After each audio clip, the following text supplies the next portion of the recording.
ชีวิตเมืองหนาวพี่น้องเอ้ยแต่ละมือแต่ละเวรคนลาวใช้ชีวิตอยู่รัสเซีย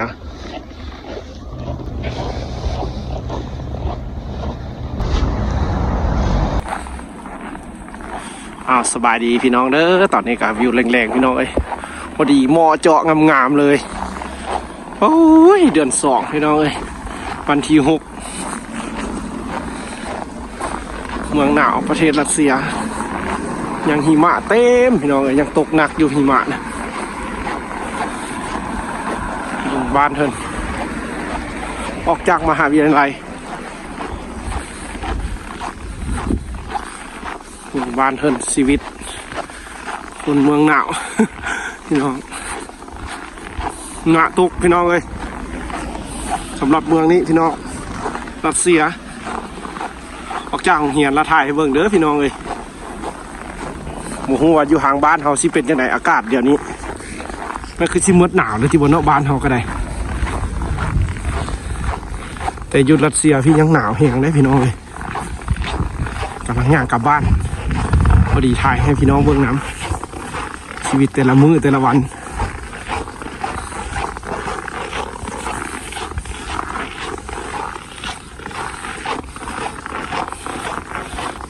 ทุกองศายังลบติดลบเลยพี่น้องเลยรัสเซีย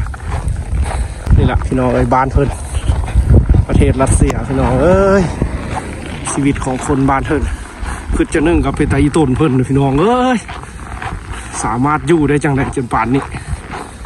มันหนาวอีกดีพี่น้องเลยบ้านเพิ่นคนบ้านเพิ่นเมืองหนาวเงินซานบ้านเพิ่นพี่น้องอยู่กันแนวนี้เห็นไหมหิมะโป๊ะคุมต้นไม้ใบหญ้าคือว่าเพิ่นใช้ชีวิตอยู่แต่นำอากาศหนาวๆจังซี่เลยนะพี่น้องเลยคนรัสเซียรถล้างชีวิตคนเมืองหนาวพี่น้องเอ้ยสุดยอดความหนาวความเย็น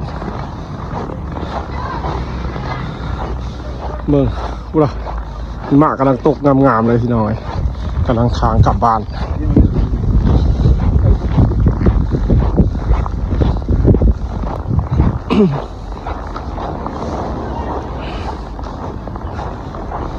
เอาขอบใจพี่น้องเด้อที่ยังติดตามชีวิตของเขาพี่น้องเอ้ยกับหมู่คู่อยู่รัสเซียพี่น้องเอ้ยนี่เขากระสิถ่ายบรรยากาศบ้านเพิ่นพี่น้องเอ้ยการใช้ชีวิตของเพิ่นเขาอยากให้พี่น้องได้เห็นนำพี่น้องเลยว่าเพิ่นอยู่จังไดจนฮอดเดือน2แล้วเนี่ยมีมายังหลายแห้งหลายซ้ำพี่น้องเลยในช่วงนี้นี่รัสเซียพี่น้องเอ้ยชีวิตคนเมืองหนาวแท้ๆเลยบรรยากาศบ้านเพิ่นสิเก็บมาฝากพี่น้องยามแรงเมืองหิมะอยู่มือเขาจนขาวเปลือกมันยังจูงหมาอยู่พี่น้องเลยเพราะว่าหมาก็เป็นสัญลักษณ์ของบ้านเพิ่นที่เพิ่นให้ความสำคัญขนาดไหนพี่น้องอันนี้ก็เป็นเส้นทางที่เขาไปห้านไปซื้อเครื่องตลอดได้พี่น้องอันนี้นะคือว่าการจราจรของเพื่อนพี่น้องเลยกับค่ายบ้านเขาจะไปทางขวา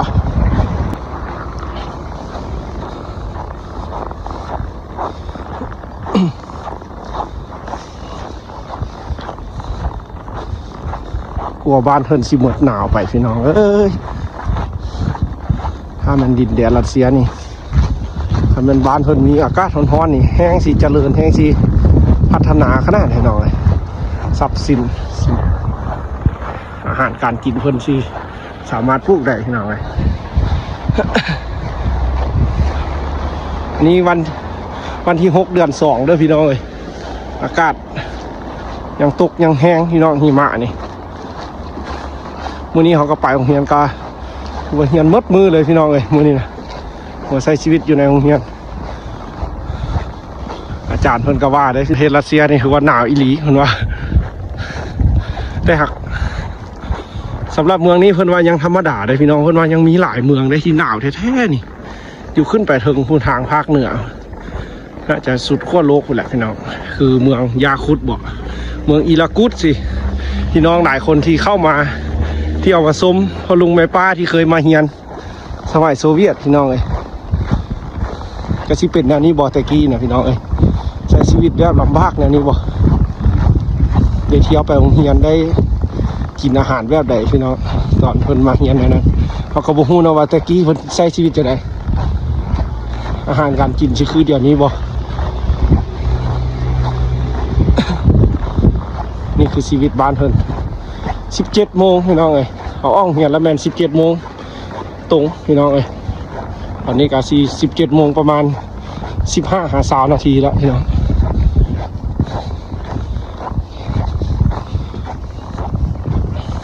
ถ้าคันตกแบบนี้น่าจะฮอดมื้ออื่นพุ่นแหละดีพี่น้องอันหิมะตกแบบนี้มื้ออื่นมานี่เต็มเปื้อเลยเดี๋ยวมึงจะน้อยนี่กลางคืนมานี่เพิ่นสิเอารถมาดูดหิมะพี่น้องเอ้ยแล้วจังเที่ยวทางได้พี่น้องอยู่รัสเซียนะตัวตกแห้งช่วงนี้นะพี่น้องเอ้ยบ้านเพิ่นน่ะหิมะนะตกแห้งอีหลีได้ว่าจนถ้าเฮาบ่เมียนเพิ่นบ่มาเมียนหิมะนี่แม่นจะสั่นจอดบ่ได้พุ่นแหละพี่น้องสำหรับบ้านเพิ่นน่ะคันฟ้าแดงๆจังซี่เนี่ยมันแม่นละ ตกยาวนานแนวนี้น่ะมื้ออื่นมาแล้วแม่นไปโรงเรียนแล้วแม่นย่างจนไปยากพุ่นละพี่น้องเอ้ยใครแต่บ้านเพิ่นแวะสิอนามัยตลอดรถเพิ่นจะเคลื่อนประมาณ8 โมงแรงแล้วเพิ่นก็จะมาอนามัยแล้วพี่น้องเอ้ยเก็บเมียนอนามัยหินละมะ สำหรับเมืองนี้เด้อพี่น้องเอ้ยจูเม่นประเทศรัสเซียแล้วก็สำหรับพวกเขาที่เฮียนอยู่พี่น้องเอ้ยใช้ชีวิตร่วมกันพอเขาสิท้ายแล้วก็เก็บเอาบรรยากาศไว้เวลาได้กลับไปบ้านแล้วจังคิดฮอดแล้วก็สิกลับมาเบิ่งพี่น้องเอ้ยเพื่อว่าตัวเองเข้าแก่มาก็อยากให้ลูกให้หลานได้เห็นน้ำว่าไปเฮียนรัสเซียเป็นจังไดพอได้เล่าเรื่องให้เพิ่นฟังพี่น้องเพราะว่าได้เจอกับตัวจริงนะว่าเป็นจังไดคือว่าคนเมืองหนาวเพิ่นอยู่จังไดไปจังไดพี่น้องสาวรัสเซียก็เป็นตาฮักตาสั่งให้ได้พี่น้องเลยสาวรัสเซียนะนี่ก็คือบ้านเพิ่นพี่น้องเลยพอดีท่าข้ามไฟแดงเลยซะรถล้างเพิ่นกับไซแบบนี้แหละพี่น้องเลยคือว่าแถวนี้โบแมนตัวเมืองเด้อพี่น้องเด้อเขตชานเมืองเด้อแถวเขาอยู่นี่แถวของเฮียนมหาวิทยาลัยนี่ว่าอยู่เขตชานเมืองนี่รถล้างเพิ่นก็จอดกันสิเลยพี่น้องมีหมาแล้วมันเต็มเลย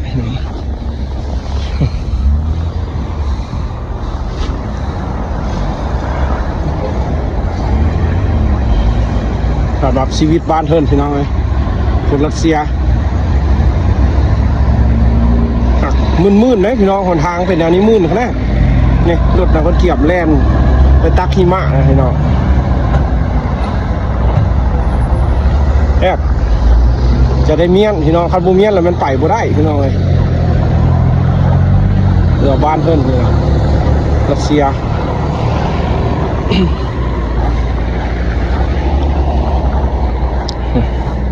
เมืองจะนึ่งกระงามเลยพี่น้องในนี้เดี๋ยวมื้อหน้าเขามีเวลาชิพาไปเที่ยวแถวชนบทพี่น้องเขามักไปชนบทได้กำลังเขามาอยู่พี่เขามักไปชนบทอยู่รัสเซียพี่น้องเลยเพราะว่าไปชนบทมันจะเห็นแบบคักเลยพี่น้องเลยข้ามทาง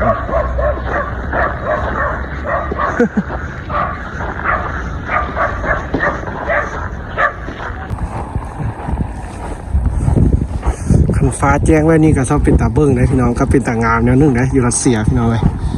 สำหรับบ้านเฮิร์นเขาก็ว่าคักอยู่พี่น้องบ้านเฮิร์นนะเนาะซื่นสมแบบเพิ่นอยู่กับอากาศหนาวๆได้นะพี่น้องในเมืองนี้พี่น้องเราผู้คนกะซีสลายกะซีอยู่แต่ในเฮือนเนี่ยพี่น้องเพิ่นก็บ่ค่อยจะออกมาเนาะมีแต่ถ้าเป็นในช่วงที่อากาศดีๆละคนจังสิมาย่างมาอย่างพี่น้องสำหรับชีวิตของพระเจ้ายูรัสเซียพี่น้องเลยคือว่าคนบ้านเฮิร์นจะบ่ค่อยพบปะโอลมอย่างกันพี่น้องจะส่วนใหญ่จะแบบยู่พายุมันนั่นแหละพี่น้องพระเจ้านะแบบบ่คือคนบ้านเขาเนาะไปมาเอิ้นใช่กันใช่ไหมอันนี้ก็บ่แม่นพี่น้องเลยสำหรับคนชีวิตต่างแดนกะแบบคือเขามาอยู่เขาก็สิ สีหูน้อยหนึ่งเนาะพี่น้องเนาะเพราะว่าเขากัดในการลึงเคยของเขาพี่น้องกันใช้ชีวิตแต่ละมือแต่ละเว้นเขาก็สีลึงเคยหรือว่าพบปะหรือว่าพบเห็นพี่น้องเลยสำหรับคนบ้านเธอในแท้ละแม่นบ่ค่อยจะสนกันพี่น้องเลยเจ้าก็จะยู่ให้ยู่มันแต่ข้าเจ้าก็ยู่กันได้ก็ย้อนระเบียบพี่น้องเลยประเทศง่ายๆสิเราคนยู่กันได้ย้อนระเบียบพี่น้องแบบมีระเบียบที่เคร่งครัดจึงสามารถยู่นำกันได้พี่น้องเลยสำหรับบ้านเฮินนี่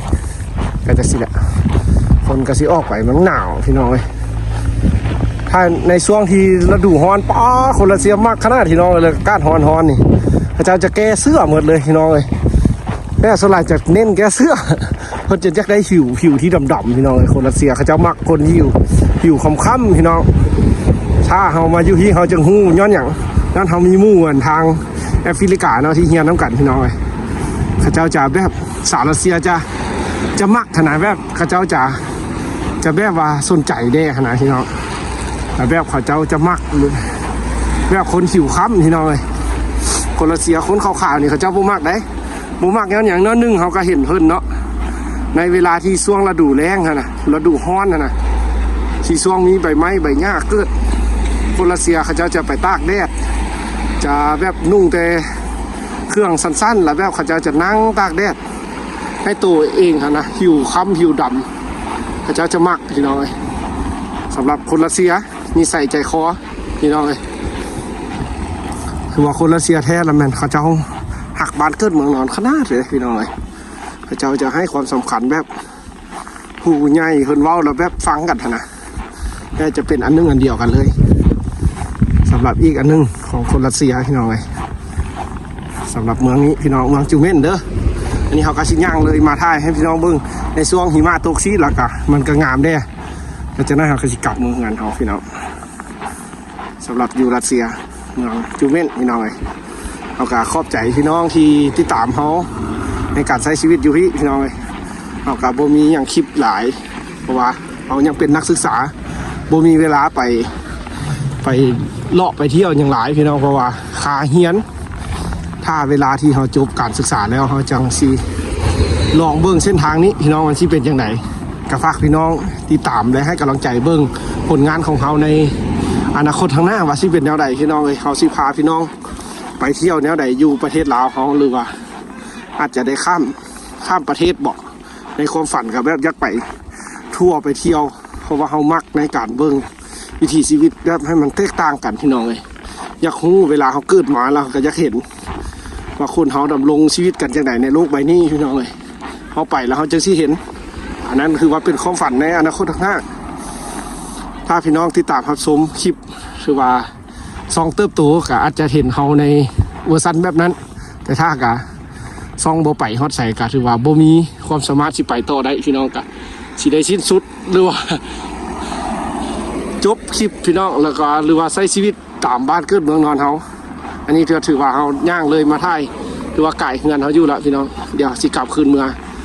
ถ่ายให้พี่น้องเบิ้งในการใช้ชีวิตอยู่รัสเซียพี่น้องคือว่าคนรัสเซียแท้ละแมนเขาต้องกล้าหาญพี่น้องเวลาเขาต้องเข้าไปหาข้าเจ้าก่อนคันบอกเข้าหาแล้วแบบข้าเจ้ากายู่เฉยๆพี่น้องข้าเจ้าบ่แม่นคนที่คุยได้แต่เพียงแต่เขาบ่กล้าลมกล้าเว้าเพิ่นซื่อๆพี่น้องถ้าเขากล้าเว้ากล้าว่านี่คนรัสเซียจะแบบธรรมดาเลยข้าเจ้าบ่ได้ถืออย่างหลายพี่น้องสำหรับชีวิตเมืองหนาวพี่น้องเฮามาอยู่นี่ก็สิฮู้เล็กๆน้อยๆพี่น้องกับบ่ฮู้หลายคือว่ามื้อนี้เฮาสิจบคลิปเท่านี้พี่น้องไว้เจอกันมื้อหน้าเด้อสำหรับอากาศดีๆแบบนี้ก็ฝากพี่น้องเป็นกำลังใจคลิปชีวิตอยู่รัสเซียเด้อพี่น้องเลยถ้ามีโอกาสเดี๋ยวสิพาเลาะเบิ่งหลายๆมุมเมืองนี้เขายังไปบ่ค่อยยังหลายพี่น้องเลยถ้าเป็นในช่วงที่ฤดูแล้งถ้าเบิ่งว่าสิเป็นจังได๋รัสเซียพี่น้องจะได้เห็นคนรัสเซียแบบเวอร์ชันที่แบบบ่คือเดี๋ยวนี้พี่น้องเลยคนจะหลายพี่น้องเลยเอาบ๊ายบายเจอกันใหม่คลิปหน้าพี่น้องสำหรับคลิปนี้บ๊ายบาย